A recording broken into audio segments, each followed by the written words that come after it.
저는 저에 대한 기대치는 높았던 것 같아요. 제가 사업설명할 때 했던 거지만 첫 번째 전환기는 제가 대학 수능에서 수능을 35점 늦게 맞으면서, 그러니까 어떻게 보면 지금 보면 아무것도 아닌데 저는 기득권을 놓쳤다고 생각했어요. 그 당시에 서울대를 못 갔기 때문에 그냥 연대를 가는 것이 좀 저는 실패라고 생각했었기 때문에 그 당시는 그랬고, 근데 이제 가서 나이트 다니면서 재밌었어요. 바로 회복했어요. 바로 진짜 바로 회복했어요. 그거 전혀 까먹었고. 그러면서 이제 제가 이제 몸무게를 한 30kg 빼면서 또다시 저에 대한 기대치가 높아졌고, 그냥 그런 수준이었어요. 그러면서 이제 중간에 고시도 하다가 중간에 접고, 영국 갔다가 미국 갔다가, 그 다음에 이제 어떤 부자 아빠를 만나서 노력으로 갈 수 없는 클래스가 있구나 라는 걸 제가 받아들이고, 그냥 공부하는 걸 접고, 뭐 BMW에서 잠깐 일도 했다가 회사 다녔다가 그랬는데, 저는 아메이를 만나기 전에 각성의 시기가 있었던 것 같아요. 그냥 내가 그대로 살면 안 된다는. 그래서 아메이 설명이 들어서 좋았다기보다는 이게 다른 대안이 될 수 있겠다는 그런 생각들, 그런 것들을 많이 생각했던 것 같아요. 회사 다니면서 저녁에 미팅을 다녔죠. 저 열심히 했던 것 같아요. 회사 다니면서 퇴근 후에 미팅도 다니고, 나름대로 소비자 관리. 그때 이제 엄마가 가족들은 다 해버렸기 때문에 가족들은 없었고, 서울에 있는 친구들 좀 얘기하니까 제품 별로 안 썼었어요. 그리고 선배들한테 혼나면서 사업 설명했고, 선배들만 사업 설명하는데 선배들이 혼냈어요. 그냥 젊은 놈이 딴 생각한다고. 회사 들어간 지 얼마 안 됐는데 딴 생각한다고. 지금 돌아가면 내가 당연히 말씀드릴 수 있어요. 딴 생각 안 하면 죽어 당신. 딴 생각하는 게 맞죠? 저는 그게 맞다고 생각하거든요. 근데 그거를 설명을 못했어요. 제가 생각하면 그때 제 선배들도 20대였어요. 그때 보면. 그러니까 젊은 사람들은 그렇게 선배들에게 말 들을 필요 없어요. 그분들 굉장히 어리고 경험이 굉장히 없습니다. 그렇지 않습니까? 20대 선배 해봤자 20대잖아. 30대 초반에 선배 해봤자 30대 중반이고, 제가 지금 이제 곧 40인데 저도 지금 아는 게 부족한데 20대들이 뭘 그렇게 많이 알겠어요. 근데 그런 것이 굉장히 부담이었죠. 그냥 그러다가 어떤 계기가 됐었죠. 계기가 됐었던 건 뭐냐면, 제가 처음에 같이 했을 때 저랑 비슷하게 시작하신 분이 계셨어요. 지금 이제 그분 사업 안 하시는데 그분이 SP가 되셨어요. 내가 9%대. 그건 완전 충격적인 얘기였어요. 난 솔직하게 에메랄드 다이아몬드 하나도 동기부여 안 됐어요. 그 당시에 비슷한 또래인데 비슷한 시기인데 나는 9%를 절고 있는데 그분이 SP가 됐다는 사실이 난 굉장히 충격적이었고, 그리고 그분이 했던 방식이 지하철에서 치약을 메고 다니셔서 파셨대요. 그건 더 상상하기도 힘든 거였어요. 난 저걸 못하거든. 그때는 지하철에서 카탈로그 보기도 힘든 시기였어요. 내가. 신문지로 막 가리고 막 보고 그랬어요. 멘탈 강해야지 초이스 탐으로 보는데 진짜. 여러분 잘 보시면 나는 진짜 초기에 함부로 초이스를 꺼낼 수 없었는데 아무도 신경 안 써요, 사람들. 근데 나만 의식하고 있는 거야. 넘기면서 막 이렇게 보고 막. 그분이 계속 핀업을 했어요. 그 다음 달에 저는 그분이 OSR에 안 올라가기만을 바랬어요. 왜냐? 한 번은 갈 수 있잖아? 이런 생각 했으니까. 두 번째도 올라가시더라고. 그때 엄청 힘들었어요, 제가 심리적으로. 왜냐? 똑같은 걸 하고 있는데 왜 나는 못하고 있을까? 속으로 그랬죠. 저분은 직장 안 다니잖아. 그러니까 했겠지. 또 다니시면 더, 그럼 너도 안 다니면 되잖아. 너 왜 그걸로 계속해? 인간 대 인간인데. 여러분이 어떤 조건을 얘기하잖아요. 어떤 조건에 저 사람 그러니까 저 사람 그러니까 그거 떼놓고 생각하시면 돼요. 그래서 제가 솔직하게 굉장히 부끄러웠어요. 너도 안 다니면 되잖아. 그때부터 안 다닐 준비를 하게 돼요. 제가 해야 되겠다. 안 다니고서라도 결과를 내야 되겠다. 그냥. 그래서 2006년도에 나오죠. 그때 9% 나왔어요. 나올 때는 굉장히 컸었어요. 그게 뭔가 바라는 것들이. 그래서 저는 석 달이면 SP가 되는 줄 알았어요. 그리고 SP가 되면 150만이 인쇄처럼 나온 줄 알았어요. 석 달 돼서도 SP 전혀 안 됐고요. 제가 SP 됐는데 그때 썼던 사람 두 번째 달에 절대 안 쓰더라고요. 그래서 이게 이론하고 틀리다는 걸 그때 알았어요. 근데 회사는 나와버렸어요. 회사 나온 상태에서.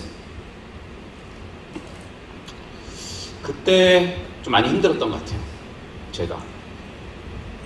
제가 알아보는 아메이하고 그때 제가 회사를 나오고 나서 제가 9%, 12%, 15% 있을 때 생각했던 아메이는 완전히 틀렸던 것 같아요. 다른 마음가짐이 필요했어요. 성공하고 싶다는 마음으로는 절대 할 수가 없었어요, 이게. 그 단계는 성공. 그래서 저는 성공하고 싶어서 그런 게 아니었어요, 저는. 사실. 9%, 12%할 때는. 명분이 필요했어요. 이 사업을 해나가야 될 명분. 20대 때 이 사업을 해야 되는 어떤 대의 명분이 필요했던 것 같아요. 그래서 뭐 소비자도 만들고 엄마 소비자도 뺏어가지고 뭐 했었어요. 저는 쫄라서. 여러분 진짜 원하잖아요? 어머니가 사업하고 계신데 소비자 좀 달라고 그러세요. 어머니도 목표 도전하고 싶으면 쉽지 않겠지만 그건 가정사니까 알아서 푸시고요. 난 진짜 그랬어요. 좀 달라 나한테 소비자도 좀. 필이 가야 되지 않냐네 진짜. 회사 그만뒀는데 진짜. 막 우겼죠 막. 그래서 어머니가 좀 도와주시기도 했어요. 내가 플래티넘 가는데 제가 그냥 돌아돌래가 가려고 용을 쓰니까 플래티넘 됐죠. 유지가 안 되더라고 제가. 굉장히 어려웠어요 그게. 왜냐면 네트워크 잘 없었고 그냥 소비자 좀 있었고 공기청정기 누가 좀 쓰거나 막 그랬으니까. 그 당시에 제가 이제 2007년도에 이제 권수미들을 만났죠. 아시겠지만 저는 44년 만에 결혼했고 결혼 초기가 굉장히 낯설었었어요. 저는 또 이 결혼의 의미를 찾았어야 됐고. 여러분 웃으시지만 이게 쉽지 않습니다. 좋았어요. 아메가 너무 좋았어요. 제가 아메가 왜 좋아하는지 말씀드릴게요. 저는 아메 보너스가 멋있지 않았어요. 그거 거짓말 아니 진짜로 말씀드릴 수 있어요. 진짜로. 저는 돈 1억으로 인생이 바뀐다고 생각하지 않았기 때문에. 돈 1억이 작은 액수가 아니라 저는 그거보다 큰 걸 봤던 것 같아요. 에메랄드가 돼도 다이아몬드가 돼도 수억 다이아몬드 되더라도 1억이도 2억이 되더라도 그것이 내 인생을 송두리 바꿀 만한 금액은 아니라는 건 지금도 알고 있고 그때도 알았어요. 그럼 왜 그걸 했을까? 저는 그 회사 다닐 그 고민을 했었어요. 내가 나름대로 공부를 열심히 했단 말이에요. 나름대로 공부 열심히 했어요. 중학교 고등학교 때 쉬는 시간 안 되면서 공부했어요. 공부를 해서 나름대로 열심히 살고 하는데 가질 수 있는 기회가 결국 인플로이라면 이건 뭔가 다를 게 아니에요. 저는 유학을 가고 싶었지만 물론 여러 가지 준비도 있었지만 전 제 친구가 유학 가는 준비를 봤단 말이에요. 그 친구는 뭐 DHL이랑 페덱스로 그렇게 서류 안 냈어요. 부모님이 비즈니스 클래스 끊어줘서 교수님 인터뷰해 가면서 교수 만나서 서류 주고 그랬어요. 물론 과정이 좀 틀릴 수 있겠지만 세상은 나눠져 있다는 걸 분명히 알았고 그걸 빨리 철들었어요. 그냥 빨리. 가장 빨리 그 느낌을 받은 건 제가 97년도에 나이트 갔을 때 제일 먼저 느꼈어요. 제가 97년 나이트 가는데 한영외고 2명이랑 같이 갔어요. 한영외고 나오신 분 계십니까? 없어요? 외고는 서울에 명덕외고, 대원외고, 한영외고 있는데 명덕 애들이 지금 착해요. 순해. 대원외고 애들이 좀 싸움을 잘해요. 한영외고 애들이 나이트를 잘 가요. 나이트 가면 다 한영외고야. 갔는데 걔가 저한테 얘기를 해주더라고요. 연대는 괜찮은데 어디 사는지 말 조심해. 제가 어디 살았냐면 그때 홍제동 살았어요. 홍제동 아십니까? 서울 홍제동 무학재 위에 택시 타면 홍제동 화장터길 그럼 다 알아. 연대에서 국문으로 가면. 그럼 왜 홍제동으로 살았을까? 우리 아버지가 서울에서 집을 구하는데 서울을 잘 모르셨어요. 서울 지도를 피셔가지고 제 동생 성균관대 저 연대 딱 크로스된 데면 홍제동이었어요. 대중교통을 안 보고 그냥 이렇게 찍은 거야 그냥. 근데 홍제동은 그렇게 잘 사는 동네가 안 되었어요. 뭐 지금은 많이 달라졌지만. 그래서 걔가 나한테 뭐라고 그랬냐면 넌 청담동 3에 산다고 그래라. 옆에 있는 압구정 신현대 산다고. 신현대 구현대가 있는지도 몰랐어 그냥. 걔가 지정을 해줬어. 가서 얘기를 하면 물어볼 거야. 어디 사는지. 오빠도 어디 사는지 물어볼 거야. 그러면 청담동 3에 산다고 그래. 너는 압구정 현대 산다고 그래. 이거를 이해하는 사람도 있고 이거 무슨 얘기인지 모르는 사람이 있겠지만 저는 그때 너무나 충격이었기 때문에 바로 기억을 해요. 아 그런 문화라는 게 있구나. 그렇구나. 그냥 공부만 하는 저로서는 몰랐던 것들을 대학교에서 알게 됐고 그 부자 아빠를 통해서 그냥 알게 됐다는 거죠. 그것이 직장이라는 신분과 내가 어떤 자영업의 노력으로는 절대 갈 수 없다. 그럼 내가 그럴듯하게 보여서 그럼 강남 사람이나 부유하게 되는 게 그렇게 그럴듯해서 아내를 했는가? 그렇지는 않았어요. 부자들 돈 번 게 아니라 그 부자 아빠가 우리한테 해준 기회가 너무 멋있었어요. 멕시코도 보내주셨고 강원도 원조 일도 시키셨고 저희한테 메시지를 줄 수 있었어요. 저는 그래서 TV에 사는 부자들이 가짜 부자라는 걸 일찍 알았어요. 부자들, 그쵸, 사고 치고 아버지 막 싸우고 이 자식 이거는 우리가 잘못된 부자들이죠. 첫 번째, 부자들이 얼마나 똑똑한지 아시면 놀랄 겁니다. 부자들은 굉장히 많은 것을 알고 있어요. 굉장히 많은 것들을. 어떻게 보면 신문이나 미디어의 것을 객관적으로 평가할 수 있는 해석 능력을 갖고 있어요. 그냥 이거 보고 아 이랬네 놀라는 게 아니라 어떤 메커니즘에서 이런 일이 일어났고 왜 이 기자가 이 기사를 썼는지까지 알고 있어요. 그리고 시간 개념. 단순히 1, 2년을 보는 게 아니라 5년, 10년 사이에 어떤 일이 일어날 것이 그렇다면 내가 무슨 준비를 해야 되는지 이런 것들 전 굉장히 좋았어요. 아 부자는 똑똑한 사람들이구나. 그리고 부자는 나같이 지방에서 올라왔다 아무것도 없는 아들 친구지만 나에게 뭔가 기회를 줄 수 있고 성장시킬 수 있는 사람이구나. 부자가 되고 싶다. 난 부자가 되고 싶었어요. 하지만 직장에서는 절대 부자가 될 수 없었어요. 그걸 아는 거죠 그냥. 저는 다른 걸 많이 알아보지는 않았어요. 다른 걸. 왜냐하면 감사하게도 저희 어머니가 아내를 하고 계셨기 때문에. 하지만 저희 어머니가 무슨 성공을 통해서 어머니가 높은 라이프스타일 통해서 그걸 통해서 비전을 봤던 건 아니었어요. 그냥 우리 어머니 순수하셨어요. 우리 김정남 여사님이 굉장히 순수하셨어요. 얼만큼 순수했냐면 아메에서 한번 프라이팬 한번 나온 적이 있었거든요. 원포원 제품이었을 거예요. 아메에서 만든 게 아니라 뭐 셰프에 나온 거였는데 위에가 유리 코팅 된 거였어요. 일요일날 밥을 하시는데 그게 빠작 깨진 거예요. 그래서 볶음밥을 하고 있는데 빠작해서 유리가 밥에 딱 들어가는 거예요. 우리 아버지가 그때 빈틈만 노리시던 약간 하이에나 같으신 분이에요. 아메이 흉잡을 것만 찾으시던. 그러더니 아버지가 대노하신 거예요. 야 이런 걸 갖다 파냐? 이런 걸? 우리 어머니가 뭐라고 그런지 아세요? 우리 어머니 그때 후라이팬을 앓고 자폭하셨어요. 내가 잘못했다. 내가 잘못했어. 아메이는 문제가 하나도 없어. 이 엄마가 잘못한 거야. 아니 후라이팬 깨진 거 우리 엄마 뭔 상관이야. 우리 어머니 순교하셨어. 순교. 근데 놀랬어요. 야 대단하다. 사업은 그럴듯하고 어떤 스케일로 전달되는 것 같지만 그렇지 않습니다. 내가 얼마나 진정성 있게 무엇을 깊이 믿고 있느냐 하는 그런 것들. 저는 그래서 3% 6%라도 내 수입이 아무리 작더라도 사업은 전달될 수 있다고 생각해요. 의식하는 거지 내가 아직 부족한데. 여러분이 3%도 차별합니까? 6%로 차별합니까? PB가 틀립니까? 보너스가 틀립니까? 전혀 틀리지 않아요. 전혀. 내가 의식할 뿐이에요. 그럼 그것을 어떻게 바꿀 것이냐? 그걸 어떻게 의식하지 않고 바꿀 것이냐? 저는 그때 가졌던 게 목표밖에 없었어요. 내가 비록 굉장히 네트워크는 약하지만 오케이 목표 한번 잡아보자. 사업 보니까 목표가 경쟁력이네.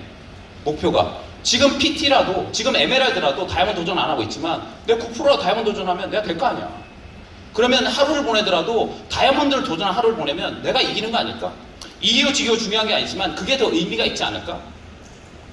그리고 저는 그랬죠. 회사 나오면서 내가 이 보물 지도를 가지고 싶다.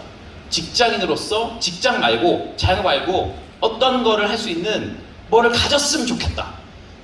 내가 먼저 에메랄드 다이아몬드 된다면 내가 살아남는다면 그렇다면 난 그 통로를 알 것이고 그 통로를 알려줘야지. 제가 그때 읽었던 책 중에 저한테 인상 깊은 구절은 뭐냐면 사람 평생 살면서 무엇을 가지냐 중요하지 않다. 어떤 존재가 되는지 중요하다. 어떤 존재가 되기 위해서는 너만의 메시지를 가져야 되고 시간이 걸리더라도 그것이 밸류화될 때까지 견뎌내야 된다는 거지. 그래서 처음에는 그것이 나오지 않더라도 그것이 종집을 찍었을 때는 너는 어떤 존재가 될 수 있고 그 자체가 영향력을 발휘할 수 있다는 거죠. 난 그게 멋있었어. 그러니까 제가 보니까 좀 순수할 때 아멘 했던 것 같아요. 참 감사해요. 참 감사했던 것 같아요. 그냥. 그래서 일어나는 일들을 약간 다큐멘터리 식으로 제가 해석할 수 있었어요. 거절을 받아도 제가 일기를 쓴 게 있거든요. 옛날에 일기 쓴 거 보면 참 내가 이랬구나. 오늘도 누구누구한테 거절받았다. 하지만 나는 그만두지 않을 거야. 어떻게 보면 제가 볼 때 큰 거절도 아니었지만 그걸로 기록을 했었어요. 제가 매번 그러면 돌아서 보면 좀 짠한 게 있어요. 이렇게 용을 썼네. 9% 12% 이 뭔가 그 당시에는 뭐 사회도 잘 모르겠지만 뭔가 이걸 해내기 위해서 용을 썼던 게 보여요. 그냥 이렇게 보면서.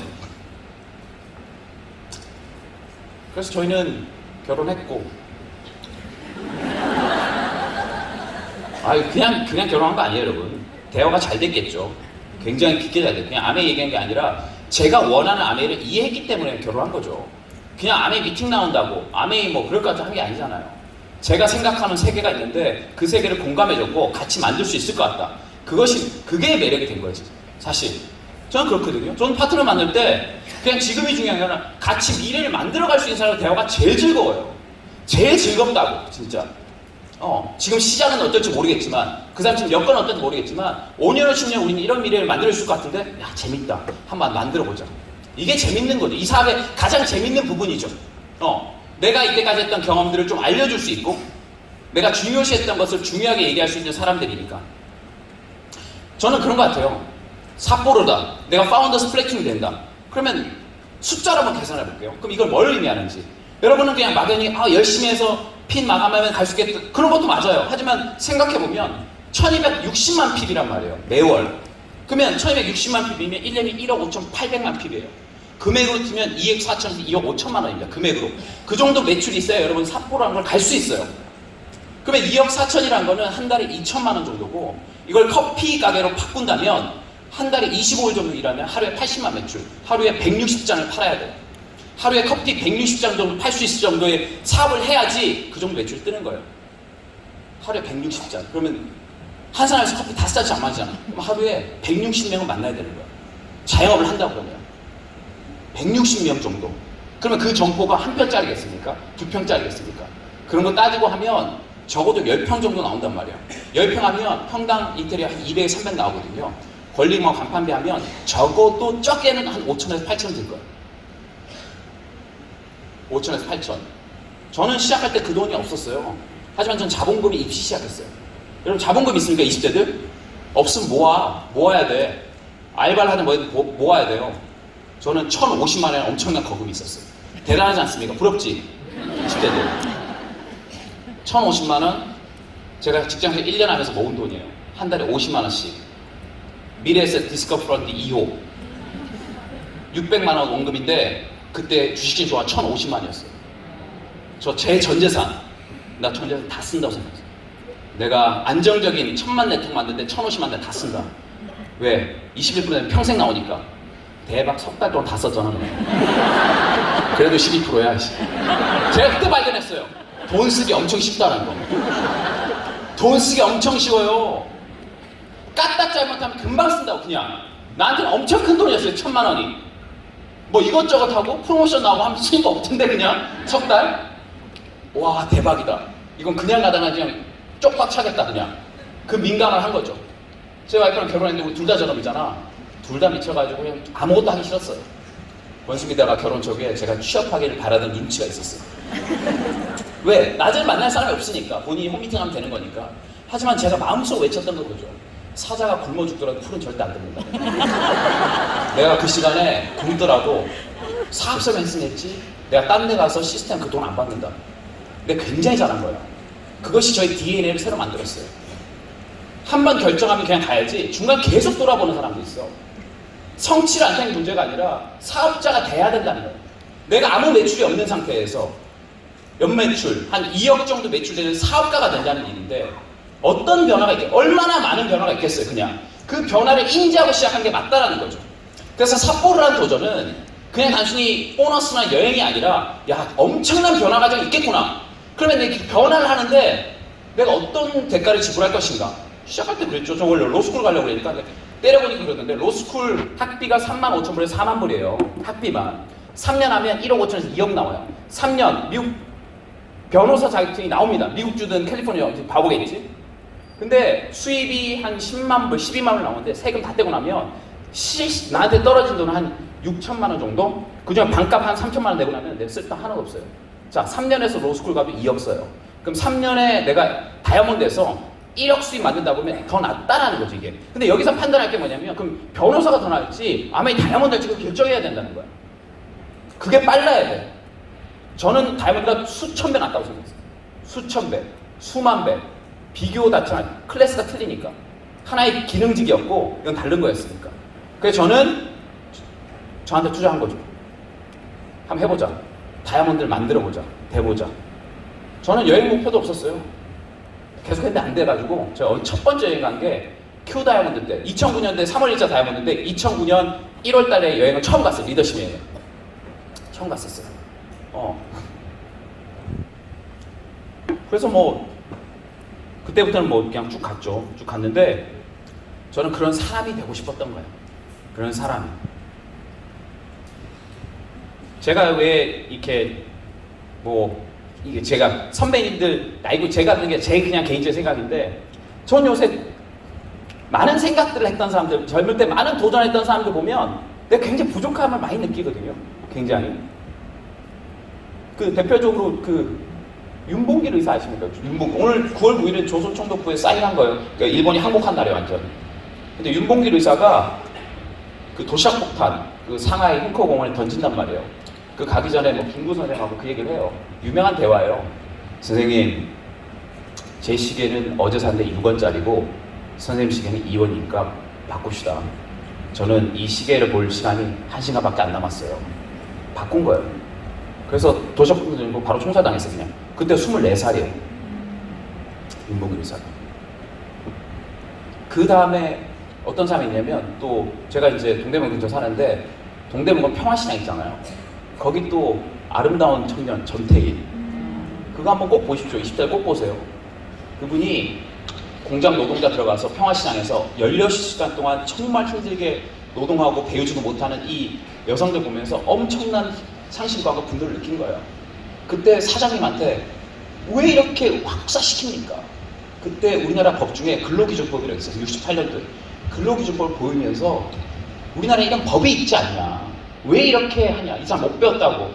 그때 사장한테 엄청 무시당하고 그때 1970년에 근로기준법 불태우죠. 근데 경찰이 제지했고 제지해서 자기 몸에 석유를 부어버려요. 그래서 그냥 자살해버리죠. 자살이보다는. 그때가 만 22살이에요. 나는 그걸 보면서 어떤 이유를 갖추는데 어떤 정말 저는 그까지가 안 되고 하여튼 그 당시에 굉장히 뜨거웠다 이 사람들이. 왜냐? 윤봉길 의사는 저항하는 세력이 있었어요. 그때 우리나라가 독립하지 않았고 일제치하 있었고 전태일이라는 청년도 뭔가 있었단 말이에요. 그러니까 저는 약간은 그거는 그 정도는 뭐 100분의 1도 안 되지만 뭔가 제 또래, 제 시대에서 어떤 수단이었을 때 굉장히 갈증을 느꼈고 근데 아메이는 수단을 만난 거예요. 근데 아메이 수단을 만나가지고 가보고 싶었어 진짜. 그래서 나는 핀이 필요했어요. 나는 보상 때문에 핀업한 거 아니에요. 전 핀업하고 왜 다이아몬드로 사업을 하고 싶었거든. 다이아몬드로 사업하고 싶었어요. 정말로. 왜? 의미가 있다고 생각했어요. 의미가. 지금 시대에 의미가 있다. 여러분이 지금 회견을 시작했지만 저는 목표는 결과는 다 났던 것 같아요. 동기부여로 오늘 동기부여로 바꿀 수 있겠지만 저는 제 파트너한테 미팅할 때 그랬거든요. 지난주 미팅할 때 동기부여 필요 없다. 갈 사람은 정해졌지 않냐. 가면 하면 되는 거지. 동기부여 받았다 하고 동기부여 안 받았다 동기부여 떨어져. 그건 해도 안 돼. 해도 안 돼. 가장 큰 동기부여는 목표를 정해서 자기가 성취해나가면서 그 의미를 발견할 때 그때 가장 큰 동기부여지. 누가 얘기를 듣는다고 누구의 성공사를 듣는다고 참고는 할 수 있지만 그건 그렇게 나를 계속 변화시킬 만한 동기부여는 안 된다고 생각했었어요. 내가 정하는 거죠. 이게 의미가 있다. 내가 이 사업을 계속 해나가는 데 있어서 내가 다이아몬드까지는 아니지만 정말 삿포로 의미 있는 다이아몬드 여행지의 마지막 3번 두바이 갔다 왔고 하와이 갔다 왔고 이제 마지막 이거는 내가 이 사업을 하는 데 있어서 뭔가 의미를 만들고 싶다라는 그 확신으로 하는 거죠. 어떻게 해요? 그거 그래요. 그럼 방법은 놀라운 건 여러분 결정하면 방법이 생각나요. 결정 안 할 때 계속 물어봐요. 전 제 파트너도 계속 물어보는 저한테 묻지도 않아. 제가 그런 거 싫어하니까. 안 물어봐요 저한테. 안 갈 사람은 안 물어봐요.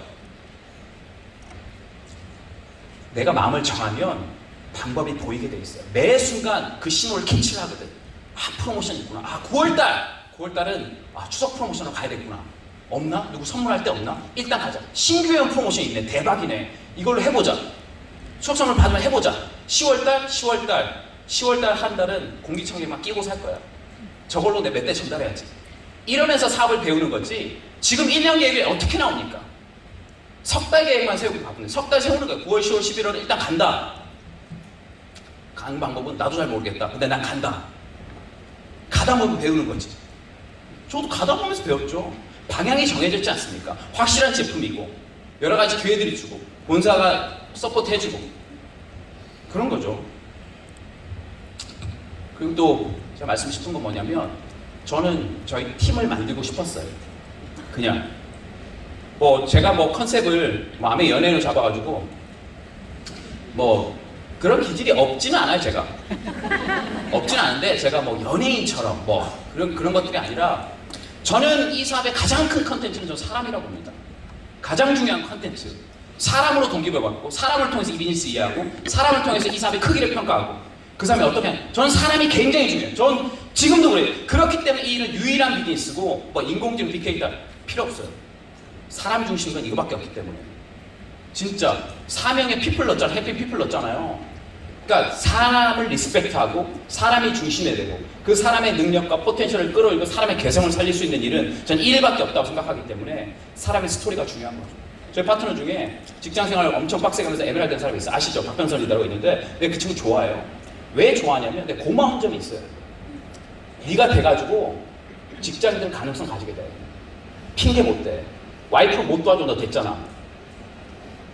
과장 생활하면서 일 바쁘잖아요. 물론 다 바쁘지만 난 그 카테고리를 들어본 적이 별로 없거든. 남자 혼자 직장 생활 하면서 이 친구 이제 올해 다음에 도전하는데 너 꼭 돼야 된다. 꼭 돼야 된다. 돈이 아니야. 네가 돼야 돼. 돼야지 그 세계가 열려. 저는 그래요. 그 세계 열리는 거예요. 여러분이 되셔야지 그 세계가 열려요. 여러분은 똑같은 사람 한 명도 없습니다. 한 명도 없어요. 뭐 주부다, 뭐 30대, 40대 이건 너무나 추상명사야. 김민기라는 사람도 전 세계 하나고요. 권수미도 한 명이고 여러분 한 명도 한 명이에요. 그 한 명이 돼야 되는 이유는 여러분 유니크하기 때문이에요. 그럴 수 있는 길이 아메이밖에 없어요. 자영업해도 원오브 댐이고요. 직장대도 원오브 댐이에요. 아메이만 여러분이 살릴 수 있는 길이죠. 의미가 있다고 해요. 의미가 있어요. 근데 이 아메이 세계는 냉정해요. 핑이 안 되면 얘기를 못해요. 영향을 발휘 못해요. 그건 깔끔하게 인정해야 되는 부분이에요. 깔끔하게. 그럼 핀 되지 뭐. 어려운 일이 아니라는 거예요.